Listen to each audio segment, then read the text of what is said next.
조갑제TV 시청자 여러분 안녕하십니까? 저는 조갑제닷컴의 조세별입니다. 2023년 2월 20일 오후 5시를 가리키고 있습니다. 민주당 이재명 대표 때문에 국민의힘 권성동 의원의 주가가 연일 올라가고 있습니다. 자, 여당 의원들도 그리고 언론까지 나서서 권성동을 좀 보고 배워라, 권성동의 길을 가라, 자, 이렇게 압박하고 있는데 결국 불체포 특권 뒤에 숨지 말아라. 자, 이렇게 압박하는 것이죠. 자, 과거 2018년 권성동 의원은 지금의 이재명 대표와 똑같은 처지에 놓였습니다. 물론 범죄 내용은 비할 바가 못 되지만 당시 검찰은 강원랜드 채용비리 사건과 관련해서 구속영장을 신청을 했죠. 자, 그런데 2018년이면 문재인 정부가 가장 잘 나가던 아주 서슬퍼런 시절 아닙니까? 그럼에도 불구하고 권 의원이 아주 용기 있는 선택을 했습니다. 즉 불체포 특권을 내려놓겠다라고 결정한 것이죠. 국회 회기를 미뤄달라라고 요청하면서 불체포 특권을 내려놓겠다. 자, 그래서 법원의 영장실질 심사에 응하는 이런 모습을 보였습니다. 결국 대법원까지 가서 무죄 판결을 받았죠. 자, 그래서 권성동 의원이 그랬던 것처럼 이재명 당신도 아니 당신이 결백하다면 떳떳하게 구속영장 실질심사를 받아라. 법원의 판단을 받으면 될 것 아니냐. 아니 당신 입으로 불체포 특권 폐지하겠다라고 공약해 놓고서는 왜 이제 와서 딴소리를 하느냐. 이 방탄 국회에 숨지 말아라. 자, 이렇게 아주 여러 군데에서 이런 압박을 하고 있습니다. 자, 재미난 것은 권성동 의원 같은 중앙대 출신이죠. 이재명 대표와 권성동 의원이 80학번, 이재명 대표가 82학번이라고 하는데 같은 지금 중앙대 출신끼리 이렇게 치고받고 하고 있습니다. 권성동 의원 연일 페이스북에 글을 올리면서 저격하고 있는데 자, 어제도 결백하다면 증명하십시오. 자, 저렇게 글을 크게 써놓고 글을 하나 올렸습니다. 자, 이 페이스북 글 한번 보겠습니다. 지난 16일 검찰은 더불어민주당 이재명 대표에 대한 구속영장을 청구했습니다. 주요 혐의는 배임과 뇌물입니다. 이 대표는 법리적으로 소명할 혐의를 뒤로 미룬 채 정체투쟁으로 일관하고 있습니다. 자, 지난주 구속영장 내용을 보면 일단 금액 자체가 어마어마하죠. 자, 대장동과 관련해서 배임 4,895억 원, 성남FC 후원금과 관련해서 133억 원의 제3자 뇌물 혐의입니다.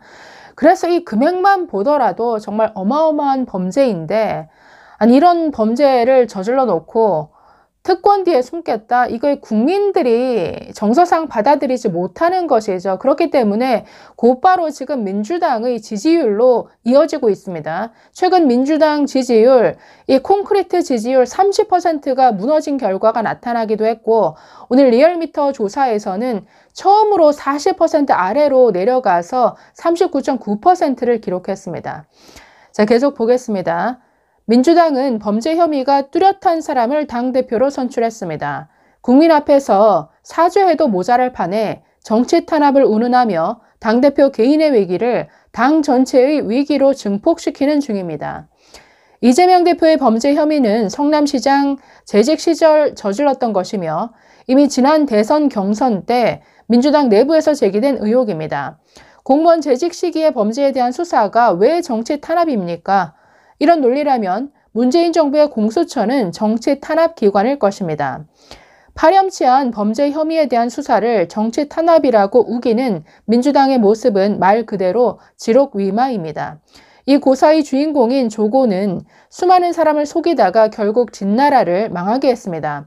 지금 이재명 대표는 민주당의 조고와 다를 바 없습니다.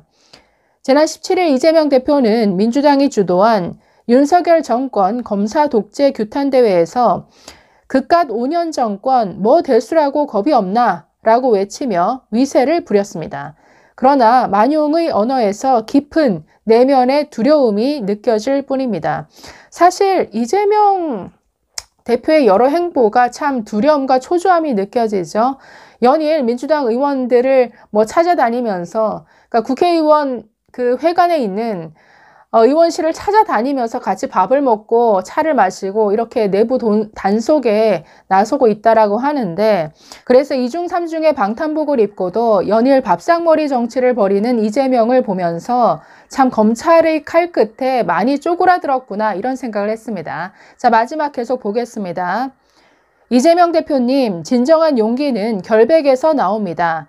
자신이 결백하다면 혼자서도 두렵지 않겠지만 결백하지 않다면 수십만의 지지자에 둘러싸여 있어도 두려울 수밖에 없을 것입니다. 정말 자신의 결백을 믿는다면 불체포 특권을 내려놓고 영장 실질 심사를 통해 보여주어야 합니다. 결백은 외치는 것이 아니라 증명하는 것입니다. 명색이 제1야당의 대표가 아닙니까? 증명하십시오. 자, 그래서 글과 함께 저 밑에 저렇게 대문짝만하게 결백하다면 증명하십시오. 저런 문구를 띄웠습니다. 저는 권성동 의원이 지난 원내대표를 할 때 너무 무능하고 비겁하다 이런 비판을 많이 했었는데 이번만큼은 참 의기양양해도 될 것 같다라는 생각이 듭니다. 자, 이재명 대표 한 입으로 지금 두말하고 있죠. 자, 불체포 특권에 대해서 과거 정말 큰 소리 뻥뻥 쳤습니다. 자신은 결백하기 때문에 한 점 부끄러움이 없다. 그래서 불체포 특권 같은 거 나한텐 필요 없다. 이런 식의 발언을 많이 했었는데, 자, 과거 발언을 보면 지난해 5월 중앙선대위 출범식에서 이재명 이렇게 말했습니다. 수사 아무리 압박해도 전혀 걱정하지 않는다. 자꾸 방탄하는데 여러분은 물도 안 든 물총이 두렵습니까? 이렇게 말했습니다. 자, 또 청주 지원 유세에 나서서는 이렇게 말합니다. 불체포 특권 제안에 100% 동의할 뿐만 아니라 처음부터 제가 주장했던 겁니다. 자, 이렇게 말했습니다.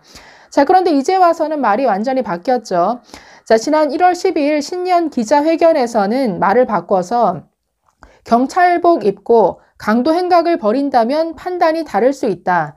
검찰이 권력 하수인이 되어서 수사 기소권을 남용하고 있다. 자, 이렇게 주장하면서 네, 특권이 필요한 것처럼 이렇게 말이 바뀌었다라는 것이죠. 자, 2016년 박근혜 전 대통령을 향해서는 참 못되게 말을 많이 했는데 이렇게 말했습니다. 법 앞에 평등한 나라에서 수사에 성역이 있어서는 안 된다. 청와대 밖으로 나오는 그때 딱 잡아서 수갑 채우는 모습을 보여줘야 한다. 자, 이렇게 말했는데 네, 지금 수갑 채워줘야 할 사람은 당신 아닌가요? 참 이재명과 함께 추락하는 민주당이 참 딱하다라는 생각이 듭니다. 감사합니다.